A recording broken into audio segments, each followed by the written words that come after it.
Hello everyone, welcome to RPSC study hub. RS mains question answer की series चल रही है। सीरीज 38 तक हम डिस्कस कर चुके हैं। आज हम बात करेंगे सीरीज 39 के बारे में। तो आइए पहले प्रश्न से शुरू करते हैं। क्या है आज का पहला प्रश्न?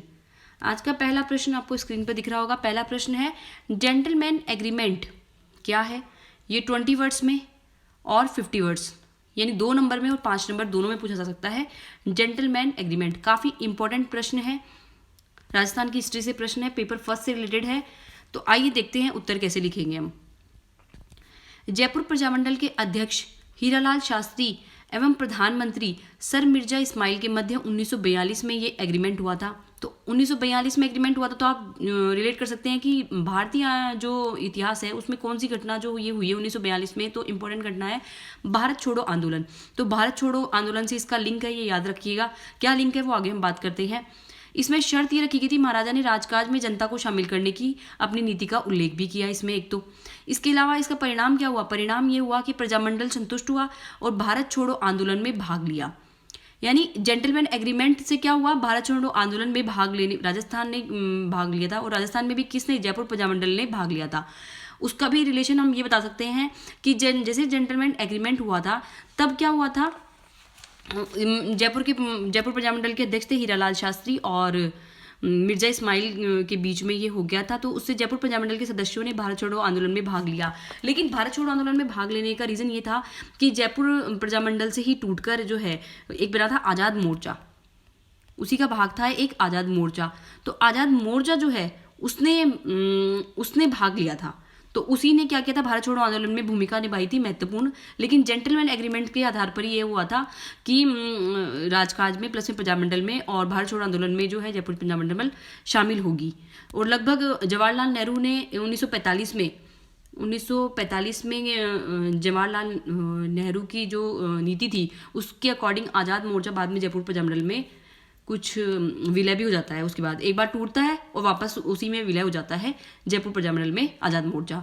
अब थोड़ा सा आज़ाद मोर्चा के बारे में बात कर लेते हैं, क्योंकि ये भी प्रश्न पूछा हुआ भी है और वापस भी पूछा जा सकता है। आज़ाद जो मोर्चा है वो सितंबर 1942 में लगभग बाबा हरीश चंद्र द्वारा जयपुर के आज़ाद चौक में इसकी स्थापना की गई थी। जयपुर राज्य में ब्रिटिश विरोधी आंदोलन को प्रारंभ करने के लिए इसकी स्थापना की गई थी। और मुख्यतः ये आंदोलन बिल्कुल क्या था? बिल्कुल अहिंसक आंदोलन था। किंतु बाद में इसमें क्रांतिकारी शामिल हो गए थे, तो इससे क्या हो गया? थोड़ा थोड़ा ये हिंसक भी बन गया था। और फिर उसके बाद में जब शेखावाटी के जागीरदार इसमें शामिल हो जाते हैं, जागीर इसमें शामिल हो जाती है, तो कुछ राजनीतिक चेतना और ज़्यादा उसमें बढ़ जाती है। और इम्पॉर्टेंट यही कि आज़ाद मोर्चा जो है वो भारत छोड़ो आंदोलन में एक महत्वपूर्ण भूमिका भी अदा करता है। आई होप आपको समझ में आ गया होगा। नेक्स्ट चलते हैं हम।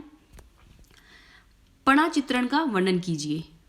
पणा चित्रण राजस्थानी चित्रकला या राजस्थान की जो स्थापत्य कला या अगर हम बोले आर्ट एंड कल्चर से रिलेटेड प्रश्न है। पणा चित्रण कला, पणा चित्रण क्या है? जयपुर एवं शेखावाटी रीजन की विशेषता है पणा चित्रण।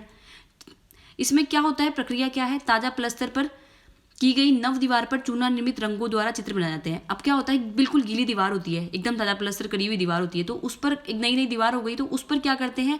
चूना निर्मित रंगों के द्वारा, चूने से बने हुए रंग होते हैं, उस पर बहुत सुंदर चित्रकारी जो है इसमें की जाती है। इसको आला गीला भी बोलते हैं, आला गीला भी बोलते हैं। इसके अलावा सवाई जयसिंह द्वितीय के काल में ये शुरू हुई थी।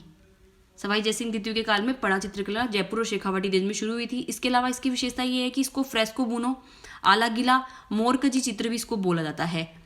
फ्रेस्को चित्रण के कारण शेखावाटी ओपन आर्ट गैलरी, ये थोड़ा मिसप्रिंट है, फ्रेस्को चित्रण के कारण ही शेखावाटी को ओपन आर्ट गैलरी कहा जाता है। तो फ्रेस्को चित्रण शेखावाटी एरिया में इसको फ्रेस्को बुनो भी इसको बोला जाता है। नेक्स्ट प्रश्न है हमारा कंठसरी। कंठसरी क्या है? 20 वर्ड्स में यानी 2 नंबर में बोला जाता है कंठसरी। राजस्थान में महिलाओं द्वारा पहने जाने वाले आभूषण, इसे गले में पहना जाता है। एक क्या है? आभूषण का टाइप है कंठसरी, इसे गले में पहना जाता है। सोने से निर्मित होता है। शेखावाटी क्षेत्र में महत्वपूर्ण रूप से ये पहना जाता है।